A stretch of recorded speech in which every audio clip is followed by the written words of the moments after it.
Morning students. Today we will start with the lesson number 2, elements, compound and mixture for the grade 6th. This is the lecture number 1 for this lesson. This lesson is very important because it includes many basic terms of the chemistry. First one, element. Element are the basic constituents of all matter. Students, we know that everything is made up from the matter. Now the question comes in our mind, how the matter is made up of. So matter is made up of elements. Okay, so element is the basic constituents of matter. An element is the simplest form of matter which cannot be split into the simpler substances by any physical and chemical method. It means to say that element is such a small particle which cannot be further breaks down into simpler substances by physical method or by chemical method. Element is made up of identical atoms. Okay, so that means the element consists of a same kind of the atoms. Students, if I will take the example here, that is hydrogen.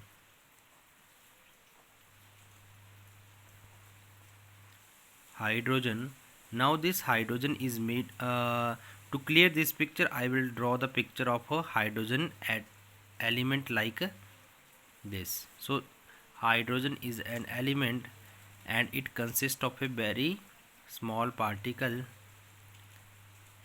that is known as the every small particle is known as the atom. So element consists number of atoms and this element is the basic constituent of a matter. Okay, similarly if I will take the carbon then carbon is an element which consists of a small particle inside it, that is known as the atom. Okay, so atom is the smallest particle of a element and element is the basic constituent of a matter. Okay, clear? Now total number of elements discovered are 118. Okay, out of which 92 are the naturally occurring and 26 are the prepared artificially, means in the laboratory. Students, it is given in your book that 90 elements are naturally occurring and 28 are the artificially. Okay, so you made the correction there. You will write there 92 are the naturally occurring and 26 are the artificially prepared. Okay, if you have observed that that elements are classified into one of the table, that is also known as the periodic table, which we will discuss in the higher classes. Okay, now the classification of the elements. Elements are classified into metals, non-metals and metalloids. Okay, so here is the picture of the periodic table. In this periodic table you can see the different kind of the elements. The total number of elements are here 118. Okay, now in the 118 elements, some are metals, some are non-metals and some are metalloids, and where they are placed here in the periodic table. So this group number 1, these are known as the groups 1 2 3 4 5 6. These are known as the groups, vertical column. Okay, so group number 1 and 2 and 3 4 5 6 7 up to 12. Okay, these elements are classified into the metals. Okay, these are the metals, and excluding the hydrogen is not a metal but placed here. Okay, other are the metals, and here you can see that the yellow color, that is carbon, nitrogen, oxygen. Okay, they are the non-metals. These blue color is also known as the non-metals. Okay, and what are the metalloids? Boron, silicon, germanium, arsenic,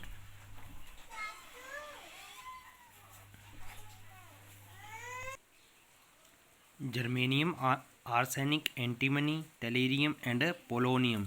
You can see the color here. Okay, the color is different, that is green color is here. Okay, so these green colored elements are known as the metalloids. Okay, these are the non-metals, these are the metalloids, and rest of the elements are the. Next topic of this lesson is a symbol of elements. Now students, as we know that chemistry involved in the different kind of the chemical reactions, so it is very difficult to write the name of the element and to perform the chemical reaction or to write the chemical reaction, okay, by using the name of elements. So it is then we are using the symbol for the particular element. J.J. Berzelius was the first to introduce about the symbol of elements. Okay, he was a scientist who introduced the system of a symbol to represent the element. According to him, the symbol of element consists the first letter of a element.